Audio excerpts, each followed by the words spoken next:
Muitos irmãos viajando, feriado em Uberlândia é assim, normal, né? Todo lugar deve ser assim, né? Mas aqui é mais, né? Uberlândia tem mais cidades próximas. Gênesis capítulo 8, nós leremos alguns versículos desse capítulo.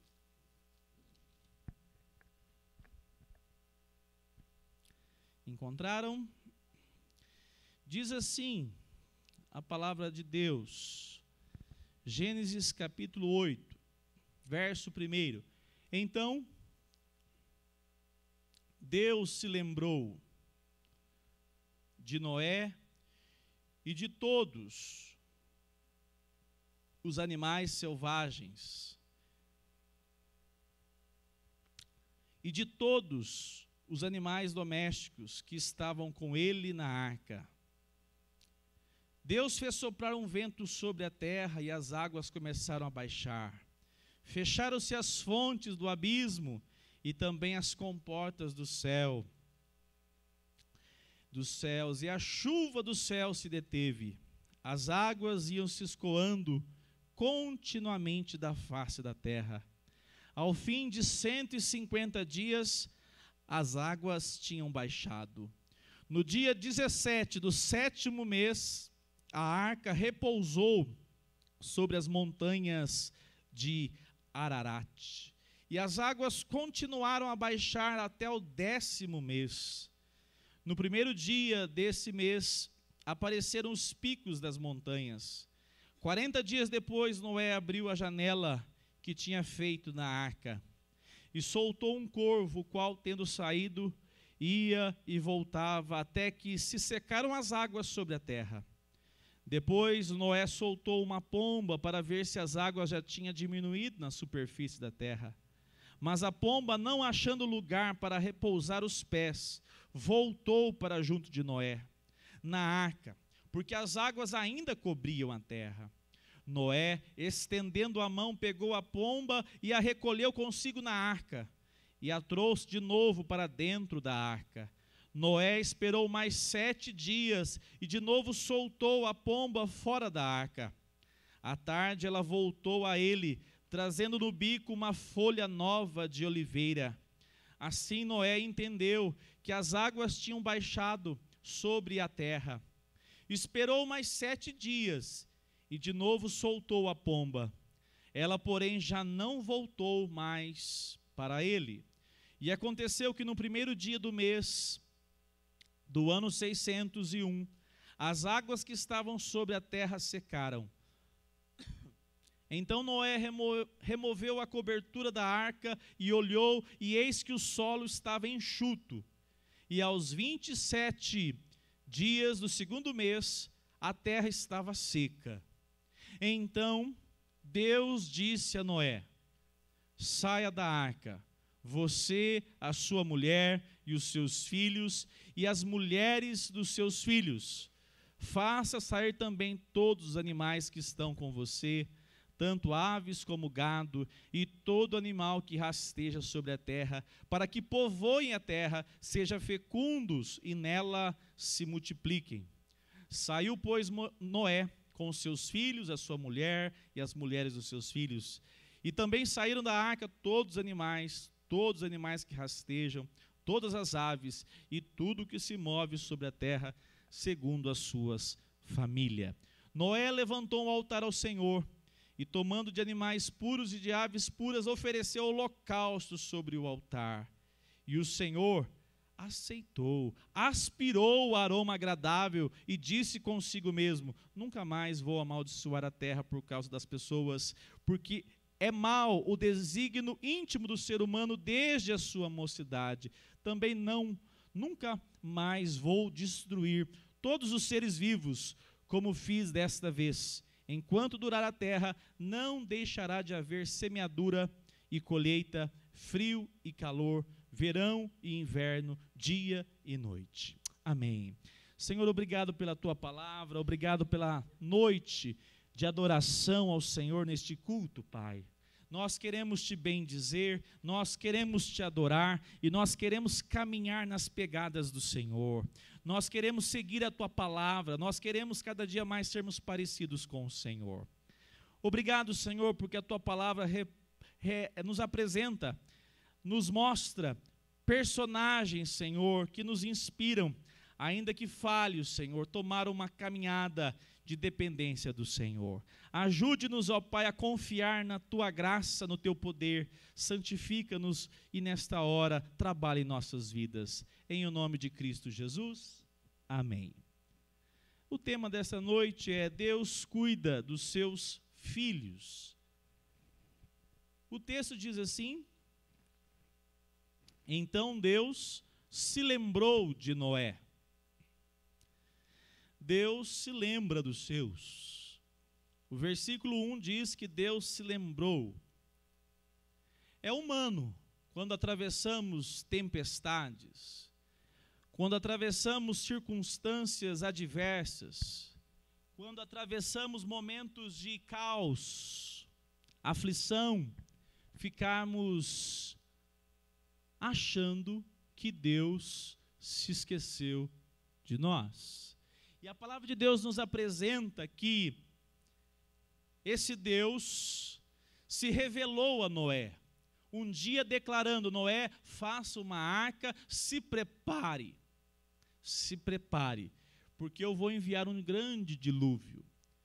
Deus falou assim com Noé, e o tempo foi passando durante aquela grande tempestade. Diz o texto bíblico que no período de 150 dias, as águas tinham baixado, mas se você observar o capítulo 7, diz que num período as águas eram tamanhas, eram tão grandes, que havia da terra, havia na verdade essa expressão, torrentes de águas, que são subterrâneas, que juntaram com a chuva dos céus. A água tomou conta de tudo. E o texto diz assim que depois de vários meses, alguém sabe quanto tempo eles ficaram dentro dessa arca? A nossa contagem, o Ari Wisber vai dizer que eles ficaram 12 meses. Eu já ouvi 13, 12 meses, um ano. Um ano dentro dessa arca. É de se pensar que Deus realmente tinha esquecido. Mas a palavra de Deus lá em Hebreus diz assim: de maneira alguma deixarei você, nunca jamais o abandonarei. Eu não sei qual era o culto doméstico que Noé fazia. As escrituras não apresentam nada da queixa de Noé, mas nós sabemos que ele era humano, inclusive com a sua família. E poderia muito bem pensar: Deus se esqueceu de nós. E a palavra de Deus, ela nos apresenta esse Deus que se esqueceu? Não. Essa expressão nós vamos ver o que ela realmente representa. Lá em Josué, capítulo 1, diz assim: assim como estive com Moisés, estarei com você, não deixarei, nem o abandonarei. Deus sempre se revelou desde que chamou Abraão, desde que fez promessa ao seu povo de jamais deixá-los. Essa é uma segurança que todo aquele que crê tem. Mas a palavra de Deus nos apresenta que essa relação, até mesmo o salmista, no Salmo 10, verso 1, você pode abrir a sua Bíblia aí, Salmo 10, verso 1, olha o que diz: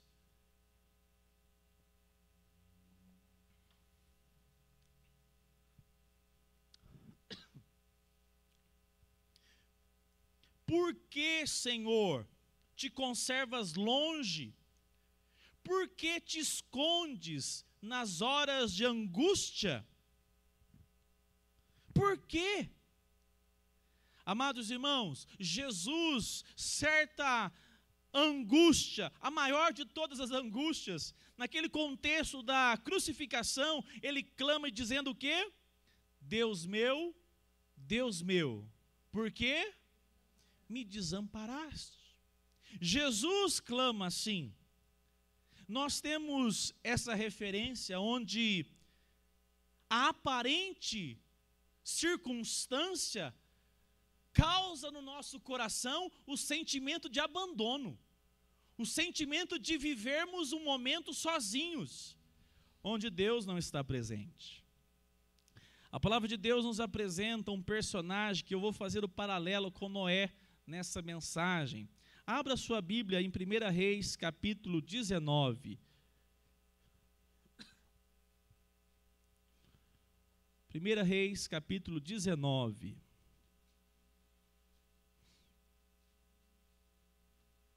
Domingo passado eu falei sobre o profeta Elias, e eu estava lendo essa semana, e mais uma vez eu quero destacar aqui uma situação na vida de Elias. Agora, uma situação bem diferente do Elias que nós falamos semana passada. 1 Reis, capítulo 19, começa o versículo dizendo assim: Acabe contou para Jezabel tudo o que Elias havia feito e como havia matado todos os profetas O que Elias tinha feito?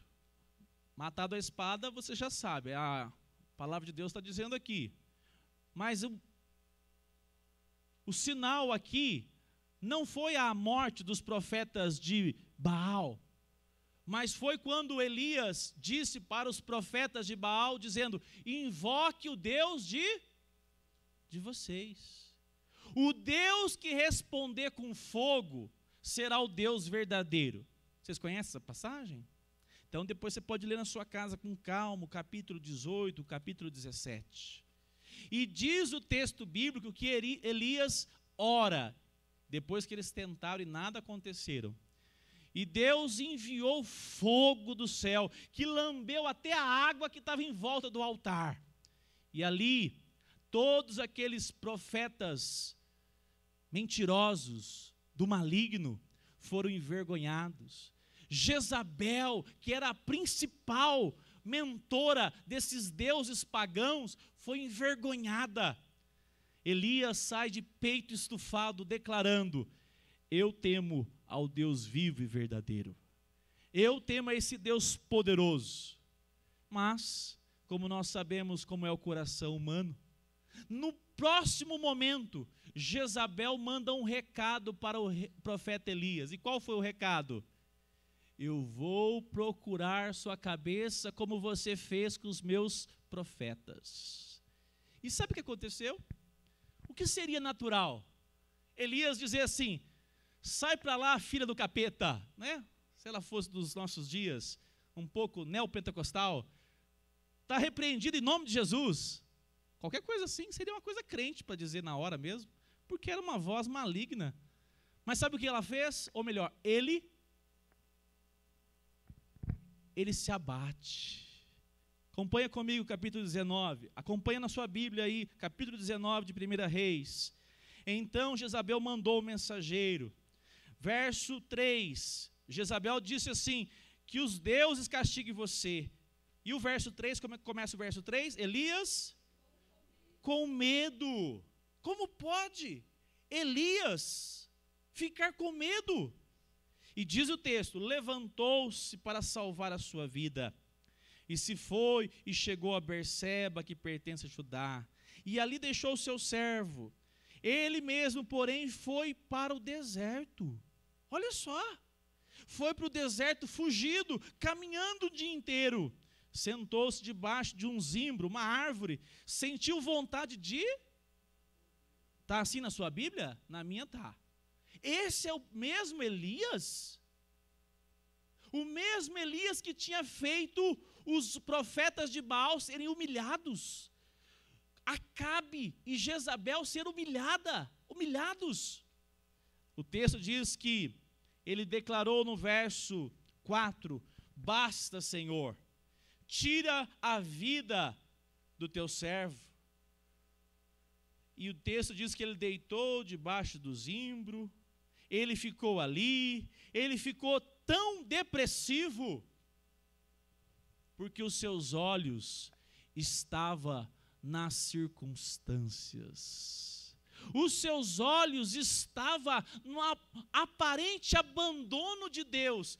Porque olha o que ele vai declarar aqui, dizendo assim, verso de número, cadê aqui? Deixa eu consultar aqui. Verso 8, verso 9, e diz o texto, eu vou ler todo o texto, 9. Ali entrou numa caverna, onde passou a noite. E eis que a palavra do Senhor veio a ele e lhe disse: o que você está fazendo aqui, Elias? Ele respondeu: tenho sido muito zeloso pelo Senhor, Deus dos exércitos, porque os filhos de Israel deixaram a tua aliança, derrubaram os teus altares e mataram os teus profetas à espada. Só fiquei... E eles estão querendo tirar minha vida. Opa! Encontramos o problema de Elias. Ele acreditou que ele estava abandonado. Ele era zeloso, ele era dedicado, mas que de repente, por um descuido, Deus o esqueceu no meio de uma nação toda. Deus o abandonou. Deus não se lembrou. E olha o que acontece. Esse homem entra numa crise existencial profunda. Ele entra numa situação onde ele pede a morte debaixo de uma árvore. Ele caminha porque Deus ainda diz: caminhe, entre nessa caverna. Ele entra pensando assim: então é na caverna que eu vou ficar, né? Eu fico imaginando a situação. Deus falou assim, ó, ele está pedindo a morte. Você já pensou a cena? Deus, basta. Aí Deus diz assim: então entre naquela caverna. Ele deve ter ido mais rápido, então eu vou mesmo, porque agora é hoje que eu vou acabar a minha história.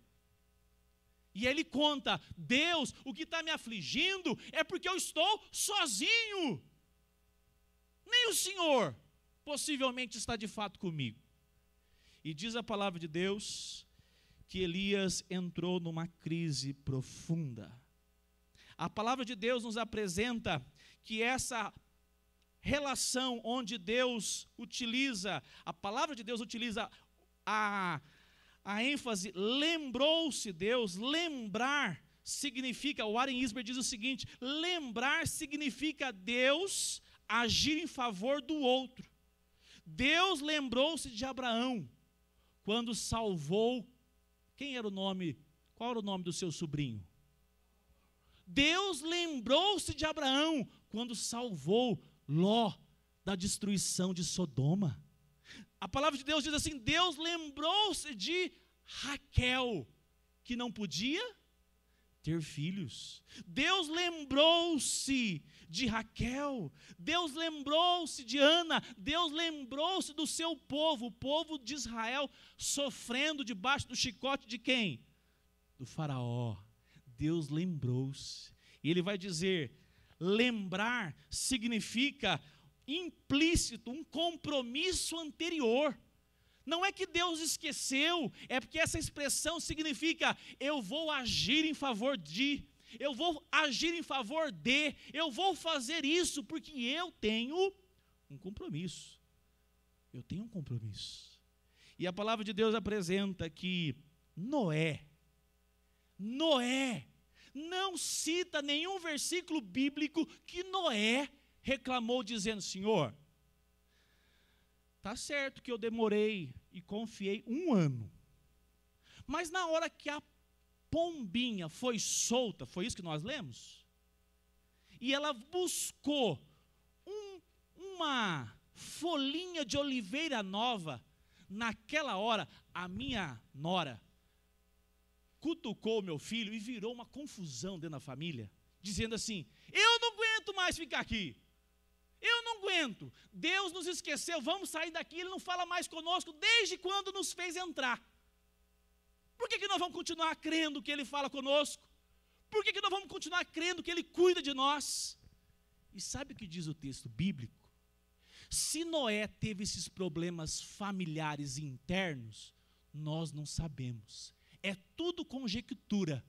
O que nós sabemos, que ao invés de Noé colocar os olhos nos filhos, na nora, ele colocou os olhos no Senhor e disse assim: se o Senhor falou, Ele vai cumprir. Se o Senhor prometeu, Ele vai trazer a ordem clara, para que eu possa, de fato, experimentar desse cuidado, dessa providência dEle.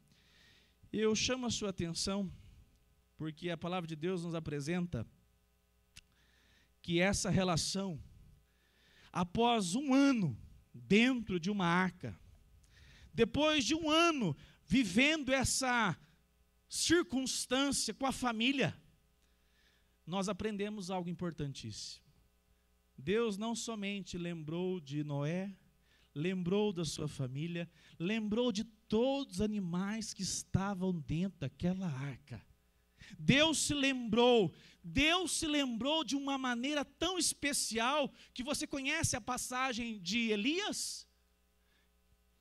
Deus falou assim para Elias, verso 17 do capítulo 19. Quem puder, abra sua Bíblia aí, verso 18, só o 18 agora. Olha o que diz o texto da palavra do Senhor. Elias, preste atenção, Elias.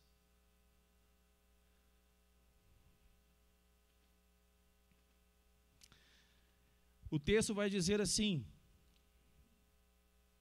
verso 18. Fique sabendo, Elias. Também, Elias, conservei em Israel. Quantos? 7.000 em Israel, Elias. Todos os joelhos que não se dobraram a Baal, e toda boca que não o beijou. Deus disse para Elias: você, Elias, tem que colocar os seus olhos em mim, porque a sua caminhada de fé, ela é através da sua vida, os seus olhos, o seu coração centrado em mim. Por quê? Porque eu que sustento, eu que te visito, e eu cuido. Você não está sozinho, nada. 7.000 que não se dobraram. E eu quero nessa noite refletir sobre isso, meus irmãos. Quantas vezes na sua caminhada a gente pensa assim: não, Deus está distante, Deus ficou distante, Deus passou léguas da minha circunstância, da minha situação. E a palavra do Senhor nos apresenta que diante disso tudo, nós devemos colocar os nossos olhos no Senhor. Nós devemos confiar que Ele está no controle. Nós devemos confiar que outros irmãos passam circunstâncias como a nossa. É a palavra de Deus que diz isso. E que nós devemos colocar os nossos olhos no Senhor, para jamais permitir que o nosso coração diga que Ele nos abandonou.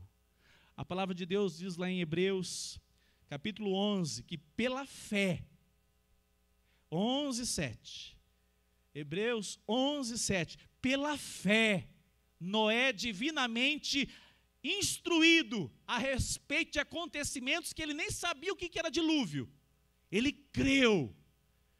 Assim Noé, você já imaginou a cena? Tá bom, a parte da pombinha que foi com o raminho da oliveira, você conseguiu esperar. Na hora que ele olhou e viu que a terra estava seca, e ele disse assim: a terra está seca, a água baixou. Eu fico imaginando, se for filhos, devia ter falado: ei, papai, é hoje. E aí, sabe o que ele teve que falar? Enquanto o Senhor, olha só o que fala aqui o verso. O texto vai dizer que o Senhor falou a Moisés. A Noé. O Senhor falou a Noé. Aí ele toma a iniciativa de agir. E esse é o segundo aspecto que eu quero nessa noite destacar. O primeiro, Deus jamais abandona os seus filhos. Não somente por causa das suas promessas, por causa do seu caráter. Deus é um Deus que zela pela sua palavra, mas Deus é um Deus de caráter. Nós estamos estudando pela manhã o quanto que Deus cumpre as suas profecias. Pode durar o tempo que for, Deus cumpre. E a palavra do Senhor nos apresenta que Elias foi consolado dizendo: você não está sozinho. Você não está sozinho. Um segundo aspecto, Deus recompensa a fé. Capítulo 8 de Gênesis, mantenha depois aqui seu dedinho em 1 Reis. Capítulo 8, diz assim o verso 15.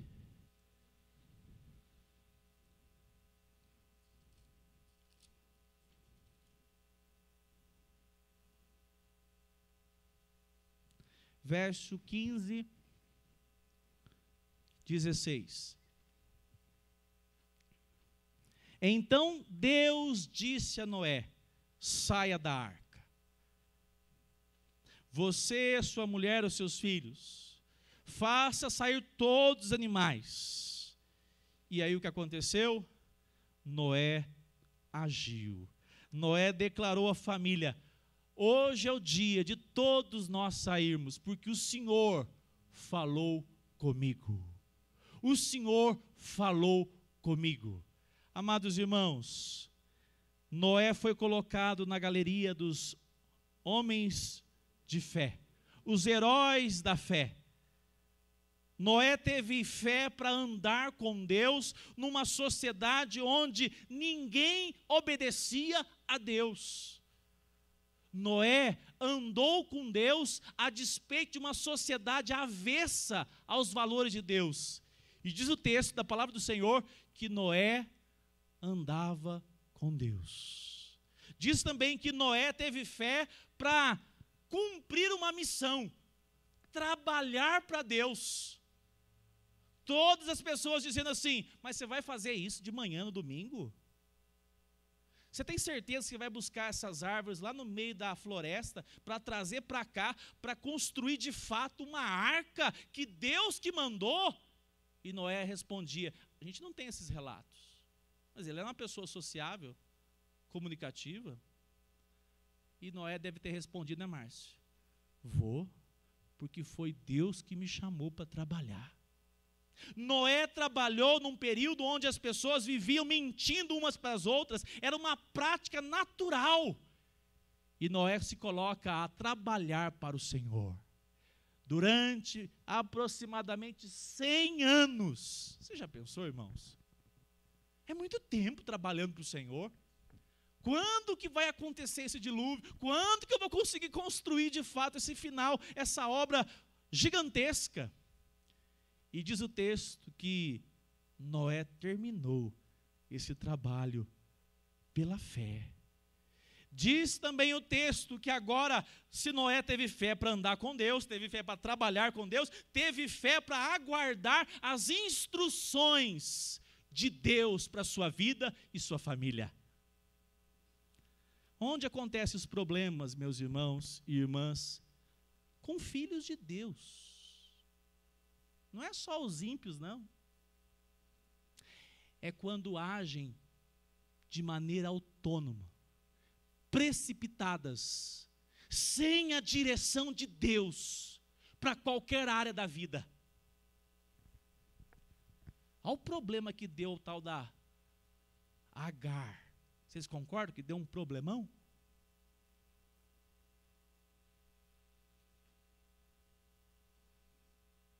Um problema fora da direção de Deus, uma atitude precipitada, sem ouvir a voz de Deus, trouxe tamanha consequência. Ontem eu vi um rapaz, até por sinal ele é famoso aí na... Não vou dar muito informações, senão vocês vão achar o santo. Mas tem algumas coisas que eu concordo com as atitudes dele, tem outras que não, é normal, né? Mas ele é um pouco polêmico. Mas uma coisa ele falou ontem, que eu achei impressionante. E é realmente isso. Ele disse assim: as pessoas me questionam, porque eu já tenho mais de 35 anos, sou solteiro, e as pessoas perguntam ou falam: você está encalhado, você ficou para titio, você é crente e não casou? E ele disse assim: A coisa mais simples que existe hoje é casar. Você acha qualquer doido aí para casar. Você acha qualquer doido, e eu concordo, assim embaixo, para casar. Coisa difícil é ter a confirmação do Senhor e dizer, o meu casamento é resposta de Deus, e eu tive segurança porque foi Deus que trouxe no meu coração resposta. Porque viver num casamento desde o início, naufragado, é uma grande tristeza para quem assim assume o casamento. E como disse um pastor uma vez, a mulher, como é que era, Gisele? A pessoa estava lá querendo casar, vivia cheio de sinais no noivado, no namoro, que não seria um bom casamento. E que diante de tudo aquilo, a mulher, aconselhada pelo pastor, disse assim, minha filha, você ainda é noiva, você ainda é namorada. Se ele não faz nada, se ele não tem postura de crente, não é um homem responsável, como você acabou de dizer, você tem que fritar o bife lá na sua casa como namorado, como noivo. É mais ou menos isso, né? Aí ele respondeu, a pessoa respondeu, pois é, pastor, mas eu amo ele tanto. E aí casou. Aí depois de 6 meses, novamente, é natural, o pastor foi procurado pela moça, já casada.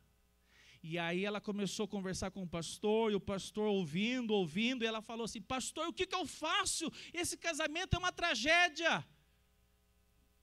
Eu tenho que ficar fritando o bife. Aí ele respondeu, agora você vira o bife e continua fritando o bife. O tempo da decisão já passou. Se agora você for crente, você vai assumir o Senhor Jesus e vai carregar esse fardo nas suas costas. Há muitas vezes de joelhos, porque é assim que deve carregar. Mas você vai caminhar com o Senhor. Mas isso é muito sério, porque decisões precipitadas são tomadas toda hora, e tomar uma decisão precipitada, inclusive de se colocar numa posição de vítima, é um perigo. Olha o que aconteceu com Elias, volta lá, 1 Reis, capítulo 19, olha lá o que aconteceu.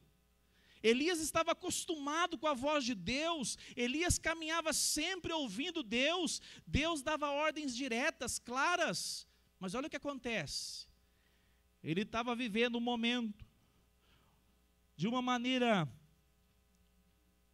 podemos dizer, um momento de fraqueza de Elias, na caminhada de fé, e diz o texto, verso 11, então foi-lhe dito, Deus disse a Elias, saia daí, saia da caverna, e fique diante do Senhor no monte. Eis que o Senhor estava passando, e um grande e forte vento fendia os montes, e quebrava as rochas diante do Senhor. Mas o Senhor não estava... Vocês estão acompanhando aí? Verso 11, do capítulo 19 de 1 Reis. Estão acompanhando? Mas o Senhor não estava no vento. Depois do vento houve um terremoto, mas o Senhor não estava. Depois do terremoto veio um fogo, mas o Senhor não estava no fogo. E de fogo Elias conhecia, hein? Não é? Agora que ele viu aquela labareda aparecendo, ele falou, agora Deus vai tratar meu coração. E diz o texto que Deus não estava no fogo. Continua o texto, mas o Senhor não estava no fogo. E depois do fogo veio o som de um suave sussurro. Quando Elias ouviu isso, cobriu o rosto com o manto e saindo, pôs-se à entrada da caverna.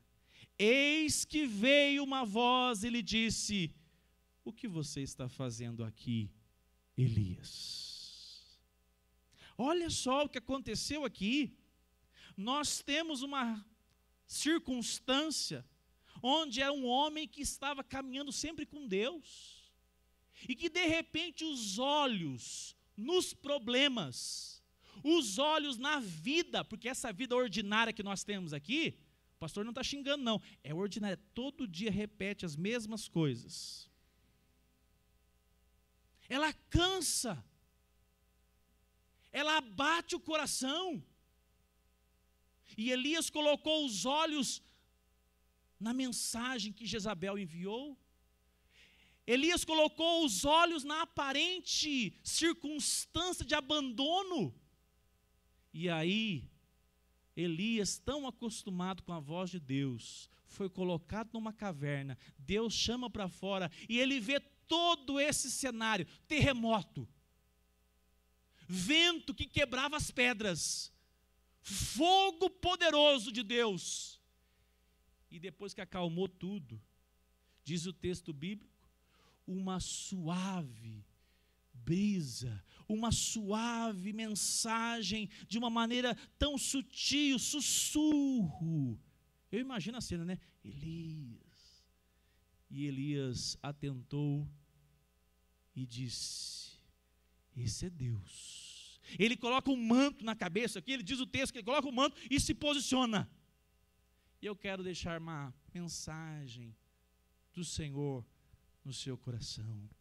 Saiba de uma coisa, amado irmão, amada irmã, nós só somos pessoas de fé porque nós fomos chamados pelo Senhor Jesus. É Ele que abriu o nosso coração. A palavra de Deus diz assim, que a fé vem pelo ouvir, e ouvir pela palavra de Cristo. Quando nós ouvimos a palavra de Deus, o Senhor desperta o nosso coração. O coração que está angustiado, o coração que está ansioso, ansiedade, o coração que está aflito para agir, precisa discernir a voz de Deus, para que você não tome decisões precipitadas.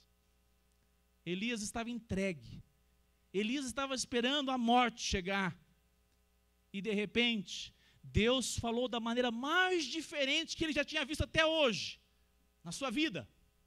Deus falou por meio de um sussurro. Eu quero pensar sobre isso. Charles Spurgeon, um jovem sem sentido na vida, um dia adentrou uma pequena capela, dia chuvoso, sentou numa cadeira do banco da igreja, e quem pregava naquele dia era um diácono. O diácono anunciou a palavra de Deus, pregou o evangelho. E naquele dia, Charles Spurgeon rende a sua vida ao Senhor Jesus. Para humilhar os pregadores. É para humilhar os pastores. É para humilhar.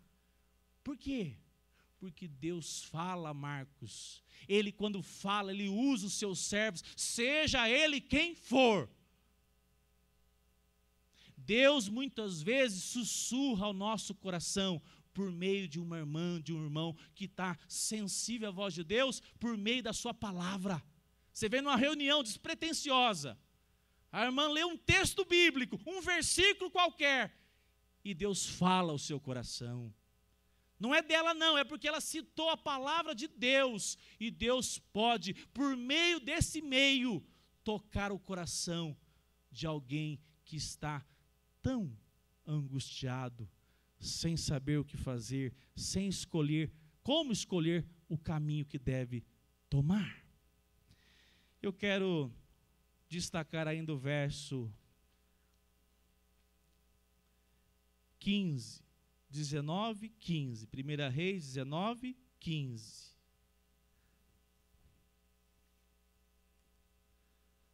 Deus falou com Elias por meio de uma brisa. Você tem parado na sua casa? Quem tem um devocionário? Levanta a mão. Quem nem sabe o que é isso, é de passar na cabeça, pode falar misericórdia. Um devocionário é no mínimo a sua Bíblia. Para você falar assim, eu tenho uma Bíblia e eu posso ler na minha casa. Porque se você não tiver a Bíblia, Nós vamos entregar uma para você hoje. Mas um devocionário são textos de algum autor que trabalha os textos bíblicos e traz de uma maneira, muitas vezes, com mais algumas informações, explanação. Charles Spurgeon, por exemplo, tem o devocional maravilhoso, tem o dia a dia. Você já deu importância para esse momento na sua caminhada? Pode ser que o sussurro de Deus na sua vida, direcionando a sua vida, será por meio da sua devocional diária. Pode ser que o sussurro ao seu coração será por meio da sua participação no culto mesmo, na escola bíblica, no pequeno grupo. Esteja aberto, fala: Senhor, eu preciso de direção, eu preciso de sabedoria, eu preciso de graça. Sabe por quê? Porque se ele falar, você tem que ter certeza que foi ele. Olha o que aconteceu com Elias. Verso de número 15. Então o Senhor disse a Elias: vá. Vocês podem me ajudar aí? Vá e... Opa! Elias tinha tomado um caminho que não era o correto. Quantas vezes nós fazemos isso, né? Escolhemos, decidimos. Deus disse assim: Elias, volte para o seu caminho e vá para um pomar cheio de laranjas, um vinhedo cheio de uvas. Está assim na sua Bíblia? Está o que aí? Um deserto. Mas que informação mais truncada é essa, Débora? Deus diz assim: ô Elias, atente à minha voz. A voz veio na brisa. E a direção de Deus foi: você está na coordenada errada, volte para o caminho que eu te chamei. Tá bom, eu vou voltar. E qual é o caminho? O deserto do Damasco. Que interessante. É melhor atravessar o deserto no centro da vontade de Deus que desfrutar a vida toda no pomar do mundo, na vida mundana, afastada da direção do Senhor. Amém? Vou explicar para você o que é isso. A nossa relação, meus irmãos, ela acontece quando nós, pela fé, decidimos honrar o Senhor no casamento difícil, sendo uma boa esposa, um bom marido, ainda que ele não seja ou ela não seja. Decidimos assumir o Evangelho de Jesus Cristo em meio a uma sociedade avessa ao Evangelho. Porque ser crente aqui na igreja é a coisa mais simples que existe. Mas o Senhor nos chamou para nos direcionar de uma maneira que as suas decisões se apliquem a como você irá testemunhar dele. Diz o texto que Elias somente atentou, foi, colocou os seus olhos no Senhor. É o deserto que eu vou ter que atravessar, então eu vou atravessar o deserto.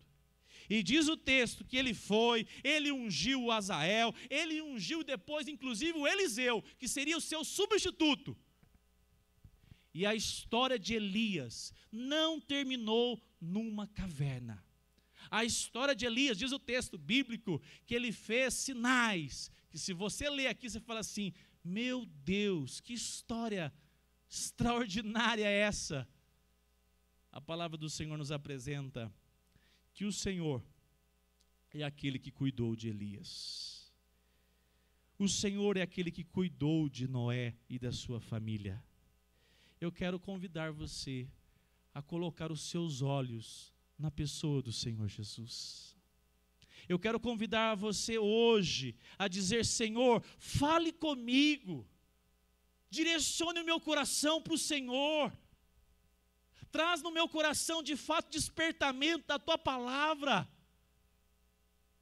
Livra-me, Senhor, de ouvir as vozes do meu próprio coração, que é pecaminoso. Livra-me, Senhor, de ouvir as vozes desse mundo que jaz no maligno. Livra-me de ouvir as arapucas do diabo, que está cheio aí fora. Não, vem para cá. Você só vai curtindo um pouquinho. Não faz esse cambalacho, não tem problema, todo mundo faz. E você vai colher amargura para a alma. A palavra de Deus apresenta que o Senhor cuidou de Noé, e Noé respondeu ouvindo a direção de Deus, dizendo: eu não quero dar um passo, se não for aprovado pelo Senhor. Eu não quero tomar uma decisão, seja qual for, que não seja dirigida por Deus. Deus cuidou de todos que renderam suas vidas obedecendo a sua voz. Eu concluo dizendo: Deus não nos abandona. Amém? Deus em meio às tempestades. Quem está atravessando uma tempestade? Levanta a mão aí. Está atravessando, Elias? Está atravessando? O que não falta é tempestades, irmãos. O que não falta é trovoada. O que não falta é noite escura. O que não nos falta nesse mundo é perseguição, é lutas. A palavra do Senhor nos apresenta que Ele cuidou de Noé, sua família. A parte de Noé foi ouvir o seu chamado, atentar à sua voz e agir na hora correta. Noé era perfeito? Não, não era perfeito. Mas aqui nós podemos dizer, ele imitou Jesus Cristo. Um dia o Pai declarou em voz audível: tudo que ele fizer, ou melhor, tudo que ele falar, façam o quê? Ouvir. Tudo que Cristo falar, Deus declarou em alta voz: ouvir. Alguém já disse: quem quer ouvir a palavra de Deus? Você não quer, não? Você deseja ouvir a palavra de Deus? Quem deseja ouvir a palavra de Deus audível, leia a Bíblia bem alto. Leia a Bíblia bem alto. Aumente a tonalidade da leitura, porque assim você vai ouvir a voz de Deus de maneira audível. É por meio da palavra de Deus que Ele nos direciona.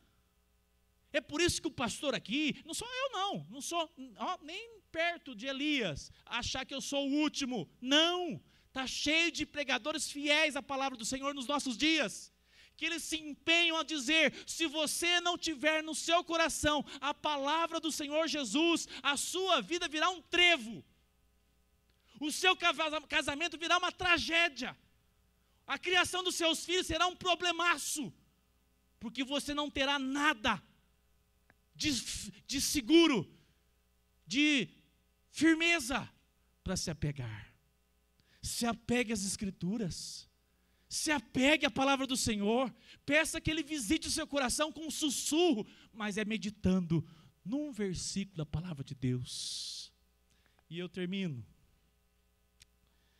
A nossa relação em ouvir a voz do Senhor é nos envolvermos nas programações espirituais.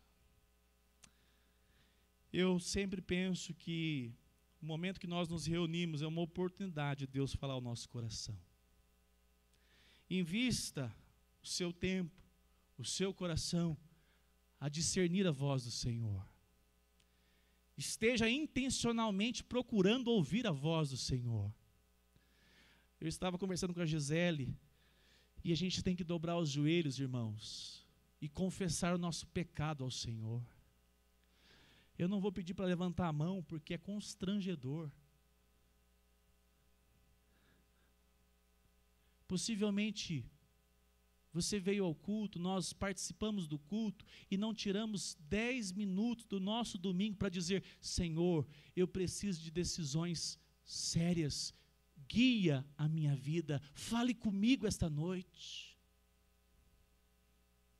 Muitas vezes nós não gastamos nem a oração para ler a Bíblia, dizendo: Senhor, direcione minha vida, dê clareza nas minhas decisões, Senhor, eu não quero ser um tolo, porque a resposta é: aquilo que o homem semeia, ele vai fazer o quê?